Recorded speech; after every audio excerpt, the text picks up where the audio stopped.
नमस्कार दोस्तों। आज है 5 अगस्त 2026। दिन है बुधवार और तिथि है सप्तमी। तो आइए जानते हैं दुनिया भर की बड़ी खबरें सिर्फ 10 मिनट में।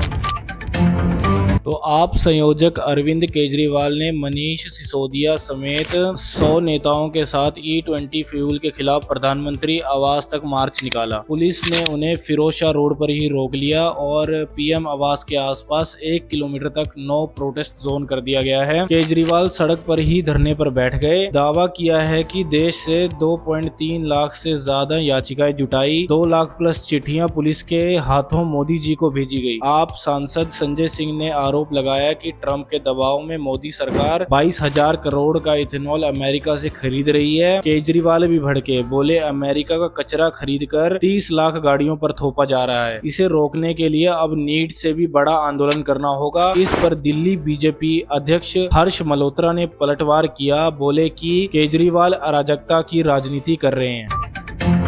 तो महाराष्ट्र से उठी कॉकरोच जनता पार्टी अब सुर्खियों में है। पार्टी 5 अगस्त से छत्रपति संभाजी नगर में 2 दिन की रणनीतिक बैठक करेगी। उन्होंने साफ कहा है कि राजनीतिक दल नहीं बनाएंगे, बल्कि देश भर में यूथ के लिए लिजनिंग टूर करेंगे। इससे पहले पार्टी फाउंडर 30 साल के अभिजीत दीप के विवादों में गिर गए हैं। सूरत के आरटीआई कार्यकर्ता अमित तिवारी ने उनके पिता की संपत्ति की जांच मांगी तो दीप के बोले बोस्टन यूनिवर्सिटी से स्कॉलरशिप मिली, बाकी पैसों के लिए लोन लिया था जो अभी चुकाना बाकी है। दिलचस्प बात यह है कि दीप के पहले 2020 से लेके 22 तक आपके सोशल मीडिया स्ट्रेटेजिक रह चुके हैं। इधर उन्होंने जंतर मंतर हिंसा को लेकर गृह मंत्री अमित शाह और दिल्ली पुलिस पर तीखा हमला बोला। पुलिस के 2100 अपराधी वाले दावे को बताया सोची समझी साजिश और पूछा कि क्या पुलिस सिर्फ 12 साल की लड़कियों पर लाठी चलाने को सक्रिय होती है। इसी बीच 27 जुलाई को सीनियर एडवोकेट कपिल सिब्बल ने छात्रों की कानूनी मदद के लिए 1 करोड़ रुपए देने का ऐलान किया है।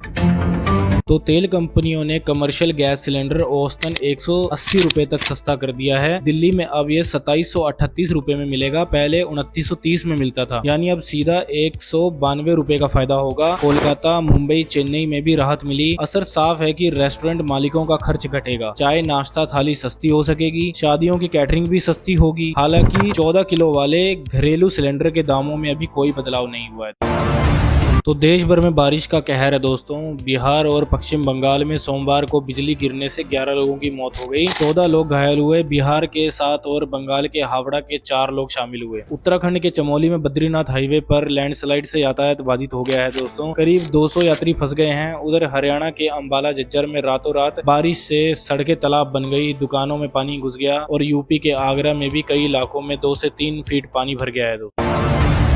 तो दोस्तों आज सोना और चांदी के दामों में गिरावट आई है। IBGA के मुताबिक 1 किलो चांदी 1008 रुपए सस्ती होकर 2,17,000 रुपए पर आ गई। वहीं 10 ग्राम 24 कैरेट सोना 303 रुपए गिरकर 1,43,000 का हो गया है। लेकिन इस साल अब तक सोना 10,000 रुपए महंगा हो चुका है। एक्सपर्ट अजय केडिया के मुताबिक साल के अंत तक सोना 1,60,000 और चांदी 2,80,000 तक जा सकती है दोस्तों।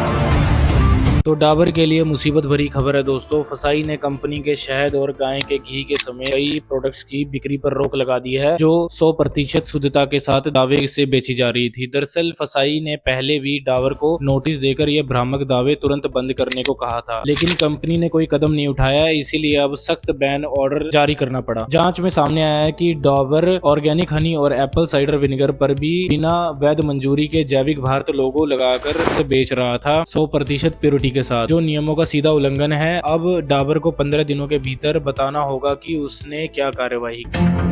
तो सरकार का दावा है कि E20 इथेनॉल ब्लेंडिंग ना होती तो दिल्ली में पेट्रोल 125 रुपए मिलता, लेकिन अभी सिर्फ 102 रुपए पर लीटर मिल रहा है। इथेनॉल पर 20% सब्सिडी से रिटेल कीमतों में कोई उछाल नहीं आया। 75 दिन में दाम स्थिर रहे हैं। दिल्ली में अभी भी 91 ऑक्टेन E20 पेट्रोल 102 रुपए में मिल रहा है, जबकि 100 ऑक्टेन वाला 169 रुपए पर लीटर पड़ रहा है। सरकार का दावा है कि इससे 23 करोड़ गाड़ियों पर कोई भी असर नहीं पड़ेगा दोस्तों। तो ईरान की सत्ता में बड़ा उलटफेर होता हुआ दिख रहा है। दावा है कि सुप्रीम लीडर खामेनेई ने राष्ट्रपति मसूद पज़ेश्कियान के अधिकारों में भारी कटौती कर दी है। रिपोर्ट के मुताबिक राष्ट्रीय सुरक्षा, परमाणु कार्यक्रम और अमेरिका से बातचीत जैसे बड़े फैसले अब IRGC कमांडर वाहिदी लेंगे। राष्ट्रपति की मंजूरी अब निर्णायक नहीं होगी। पज़ेश्कियान लंबे समय से शिकायत कर रहे थे, इस्तीफे की पेशकश भी कर चुके हैं। वाहिदी पहले ईरान के रक्षा मंत्री 2009 से 13 तक रहे और गृह मंत्री 2021 से 2024 तक रह चुके हैं। मार्च 2025 में IRGC कमांडर इन चीफ भी नियुक्त किए गए हैं ये।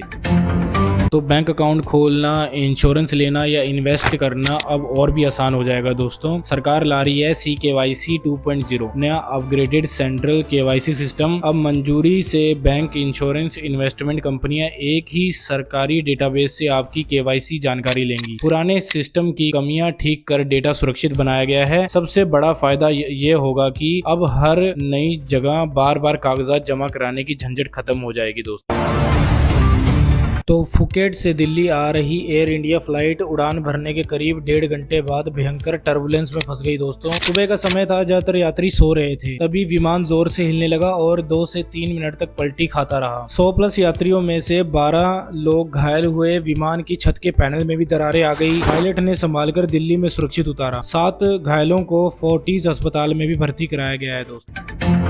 तो होम लोन और FD वालों के लिए बड़ी खबर आने वाली है। रिजर्व बैंक की MPC बैठक 3 से 5 अगस्त तक चलेगी। फैसलों का ऐलान 5 अगस्त को होगा। ब्याज दरों में बदलाव की उम्मीद फिलहाल कम है, लेकिन अगर कोई भी बदलाव हुआ तो सीधा असर आपकी EMI और FD पर पड़ेगा। तो नजर बनाए रखिए 5 अगस्त को होने वाली बैठक।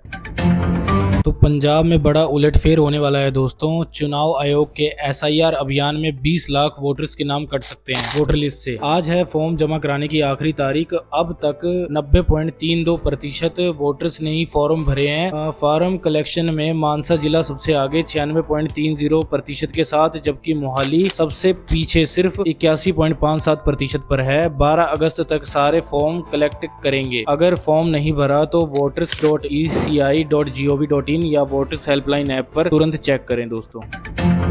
तो पटना में गुस्साए छात्रों ने पेपर लीक और रोजगार की मांग को लेकर मुख्यमंत्री आवास का घेराव करने की कोशिश की। इनकम टैक्स गोलंबर पर पुलिस और छात्रों के बीच में हल्की झड़प भी हुई। फिर छात्रों ने बैरिकेड तोड़ दिए और पुलिस ने वाटर कैनन का इस्तेमाल किया, लेकिन छात्र भागे नहीं, पानी की बौछारों के बीच डांस करने लगे। कुछ छात्र बैरिकेडिंग पर बैठ गए, बोले हम आतंकवादी नहीं, पुलिस हम पर AK-47 चलाए। आखिरकार पुलिस ने कांग्रेस अध्यक्ष राजेश राम और NSUI अध्यक्ष को हिरासत में लिया, जिसके बाद प्रदर्शन खत्म हुआ दोस्तों। आपका हमारे चैनल पर बने रहने के लिए बहुत बहुत धन्यवाद। हमारे चैनल कर्म समाचार को लाइक, शेयर और सब्सक्राइब करना ना भूले दोस्तों।